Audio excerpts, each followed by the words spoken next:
What's up, everyone? Some are saying her head of household has been a success, and some are saying it's been a failure. But one thing is for sure, Sarah Beth is coming for Derek X, and it's very unlikely that she's going to stop. We've got so much to talk about, guys, so welcome to your live feed update. Question of the day now, folks. Let me know if you would like to see Claire or Derek X evicted this week. Of course, the veto ceremony has not happened yet, but it's unbelievably likely that we're going to see both of them sat on the block by the end of the week come Thursday. So, folks, let me know in the comment section below who you would like to see evicted this week, Claire or Derek X. At the beginning of the day, we saw Tiffany give Derek X a big hug, and it was kind of like a fighting spirit kind of hug, you know, saying, go kick some ass, essentially. Don't lie down, do what you can, and try and stay in this house, because Tiffany, even though we know she's tight with Claire, Tiffany would like Derek X to stick around this week, but the thought of, you know, anybody but Derek X going up on the block in Sarah Beth's mind is kind of unfathomable, and it's not really going to happen. Hannah is trying to push for herself to go up on the block. That's how much she wants Derek X to stay.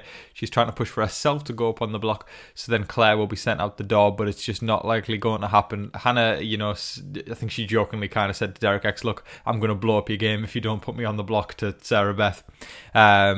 Which would be interesting to see her do that. I mean, to be honest, Sarah Beth, in my opinion anyway, listen, this isn't a personal thing, y'all know I like Sarah Beth, but I'm here to critique game and praise game, and in this case, I think Sarah Beth is... It's bad that she's gone for Derek X this week, or even Claire for that matter. Obviously, she doesn't know that there's an alliance that are controlling the game, so you can't really do much when an alliance are playing extremely well, and you know, and they're executing all their...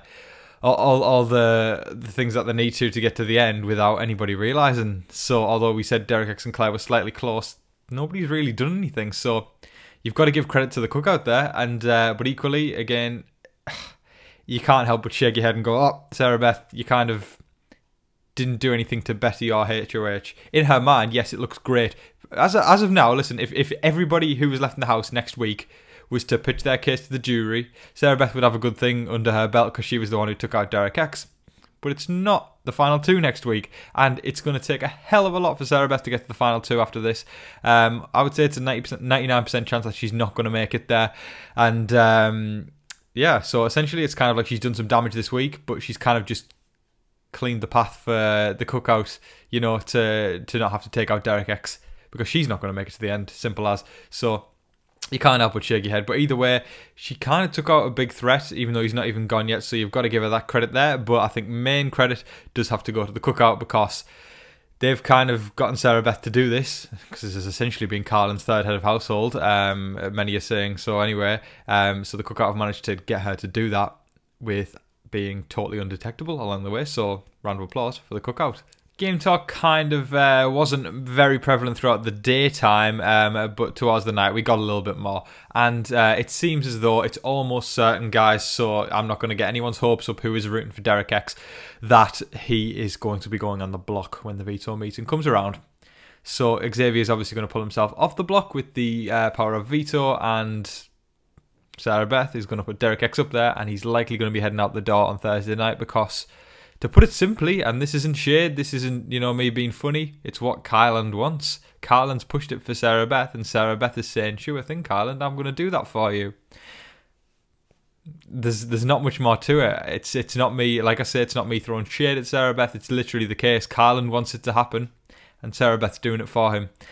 So there you go, folks. That's going to happen. Derek X is going to find himself on the block almost certainly, and there's not much us Derek X fans can do about that. And I say us because I know 99% of the people who are watching this season are a fan of Derek X, and you know, and to clear up, you can be a fan of multiple house guests. I am personally, but yeah, Derek X, who has made a huge dent on this season, you know, he took out Christian when a lot of people were afraid to. I guess he took that shot and it got the target even bigger on his back, and now he's likely going to be heading out the door this week. Sarah Beth hosted a girls' night in the head of household room, and meanwhile, obviously the guys were downstairs, and you know, Derek X and Xavier were playing a couple of games, and then Xavier and Carlin got talking about some game, not an actual game. You know, they talked about the game and discussed when the Cookout gets down to the wire, who are they going to cut first? Are they going to cut? Because they kind of obviously said Azza and Big D weren't in this conversation. It was, are we going to cut Tiffany or Hannah? They said. And I think by that we would assume that they were going to rid of Big D and Arza first. It would make sense. I mean, most of us are realising that they're on the bottom of the cookout, so I would imagine this is a final four kind of conversation where they're saying who we're going to cut, Tiffany or Hannah. And of course, Xavier, Hannah and Tiffany, I believe they have a final three as is anyway. And it's very interesting because I would have said after Big D and Arza that Carland is on the bottom of the cookout anyway. He has obviously ruffled a lot of feathers with his closeness with Sarah Beth. That annoyed several members of the cookout.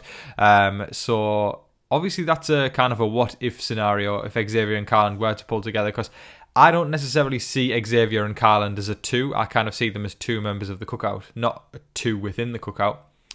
I would say anything and everything that's going to happen in the cookout is going to be run by Tiffany. She has all the intel. She is running the show, in my opinion. I think Xavier is the second sort of...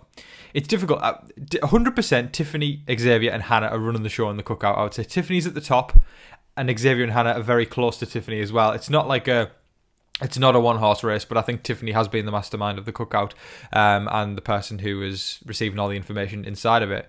So I would doubt Tiffany's going to be cut that early in the cookout. I would put money on the fact, I know this is really ballsy and confident to say, but I do think Tiffany or Xavier will take this game. I think they will be the winner of Big Brother 23, Tiffany or Xavier.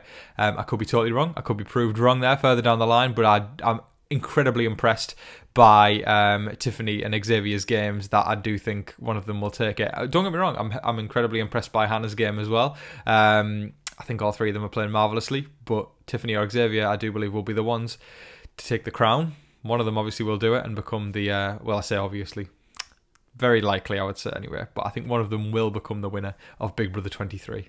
Now, the backyard was open for the house guests yesterday, so they got to enjoy some outside time. And it seems though Claire is definitely in a better frame of mind today. Obviously, yesterday was really, really sad when she got upset. I think no matter what, whether you're rooting for a house guest or not, obviously you all know I'm rooting for Claire, but it's amongst many, of course. But it's sad to see anybody get to that point where you're literally sobbing your heart out, and it's just... It's tough. It's a tough game. And you know, y'all have seen me stick up for Brittany multiple times. And I know maybe a lot of you don't agree with me and maybe some of you do. But listen, I'll say it. I've said it once and I'll say it again. We don't know what it's like to be in there, guys. It's easy for us to... don't get me wrong. We've all fell victim to it, or we've all done this before. I know I have, where you kind of watch someone on a reality TV show and you go, stop crying, pick yourself up, stop making a big deal out of it. And then sometimes you look at it in another way. You take another perspective at it and you go, damn, okay, I'm not in there, so who am I to say how to react to that situation, you know? And not only that, two different people are going to react to situations in a very different way. Think about just two totally different house guests over the years. Someone like Evil Dick and someone like Raven from BB19. They're going to react in very, very different ways. You know, say if there's a situation in which there's a fight, Raven's probably going to be screaming and then probably crying afterwards, and then Evil Dick's probably just going to be shouting maybe a little bit and probably pouring iced tea on someone's head. You know, shout out to Jen there from BB8. People deal with things in different situations, and we've got to give everybody the benefit of the doubt, maybe at least once or twice, or as much as possible, as much as you're willing to do so.